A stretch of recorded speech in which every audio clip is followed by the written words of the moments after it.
Evet, merhaba arkadaşlar. Bugün Word sayfasında oluşturulan tabloda sıra numarası nasıl verilir ve bu numara nasıl otomatiğe bağlanılır? Bu konuda bilgi vermeyi düşünüyorum. Efendim, gerek var mı yok mu? Bu Word ile ilgili yapılan çalışmalarda kolaylık vermesi için gerekli bir işlemdir. Peki hocam ne demek istiyorsunuz? Şimdi arkadaşlar, diyelim ki buradan bir tablo. İşte mevcut da bir tablonuz da olabilir. Yeni bir tablo yapıyor da olabilirsiniz. Ama yeni bir tablo yaparken her zaman için stilli başlayıp ve buraya liste numarasını vermeniz sizin için güzel bir kolaylık olacaktır. Peki ne demek istedik? Bakalım. Sıra no. İşte katılımcıların olduğu bir liste veyahut da iş yerinde çalışanların olduğu bir liste veyahut da herhangi bir liste düşünün. Biz isim listesi olarak düşünelim. Adı, soyadı, işte açıklama, şuraya da mail. İşte sıra numarası olan, adı soyadı olan açıklama, yani kişiyle ilgili bilgi ve e-postası, e-mail diyelim veya Türkçemizi kullanalım. E-posta diyelim.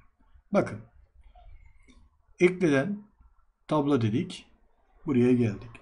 Tab tuşuna bastık. Otomatik bir sayfa, bir tablonun ikinci sırasını attı. Şimdi arkadaşlar, biz buraya numara verirken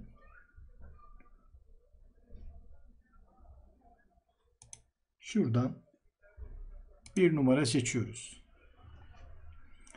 Otomatik verdim. Adı soyadı.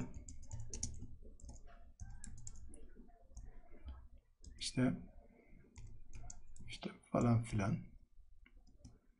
Buraya bir posta adresi yazdık. Bakın, ikinci satıra gelince satırları tabla atıyoruz.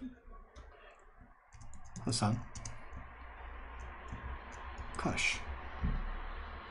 Bakın tab tuşlarıyla gidiyoruz. Üçüncü sıradaki kişi Harun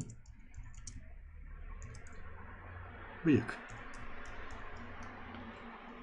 Evet, böyle dördüncü kişi 5, 6, 7, böyle arkadaşlar, bir sürü, bakın, satır numara otomatik verdiği için kaçtayız, kaçı yazdık, kaçı yazmadık, nasıl yazdık, unuttuk mu, kaldık mı hiç önemli değil. Yazıp gidiyorsunuz. Böyle her tablonun satırını tabla atlıyoruz. İşte en sona geldik. Ayşe çok. Ve böyle bir 4 sayfalık bir liste oluştu.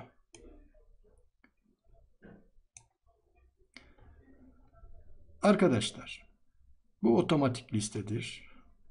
Geldiniz. Neden otomatik liste? Neden otomatik numara? Bakın. Şuradaki kişi fazla yazıldı, yanlış yazıldı. Sil dediniz. Bakın, sildi. 10. kişiyi sildi. Yeniden numara verdi. İsterseniz onu da şöyle yapalım. Aysel Koç diyelim. Diyelim ki bu kişi yanlış yazıldı. Bir sürü listede isimler var. Birçok isimler var. 10 numarayı silmeniz lazım. Bakın sildiniz. Ayşe Koç'u sildiniz 10 numaradakini. Buradan en alttan da bakın Ayşe Çok 164'te. Yani şuradan bir satır sildiniz miydi? 163'e geldi. Yani ama numaraları bozmadı. İşte Word'de otomatik sıra numarası vermemizin bize en büyük faydası bu. Ha geldiniz dediniz ki şuraya bir kişi daha eklenmesi lazım. Bakın şuraya bastınız bakın ekledi. Yani diyelim ki Ali Karpuz. Şimdi normalde Ali Karpuz'dan sonra diyelim ki Mustafa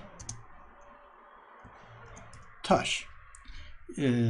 Dendi ki işte Ali Karpuz'la Mustafa Taş arasına bir kişi daha eklenmesi lazım. Bu gruplu bir listedir, sıralı bir listedir, önemli bir listedir ama ikisinin arasına eklenmesi lazım.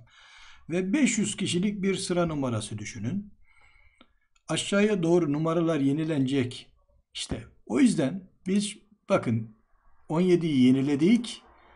Aşağıya doğru numarayı verdik ve unutulan ismi yazıyoruz.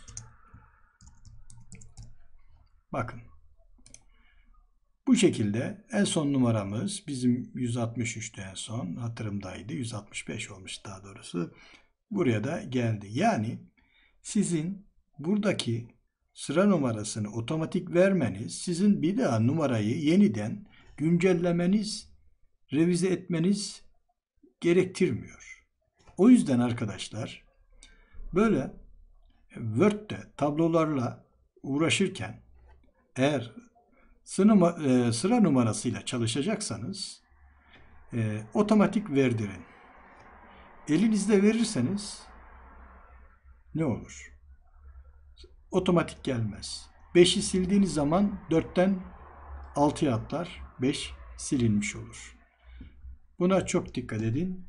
Bu güzel bir kolaylıktır. İnşallah kullanırsınız. Arkadaşlarımızın da faydasına bir anlatım olmuştur. Hepinize teşekkür ediyorum. Kolaylıklar diliyorum.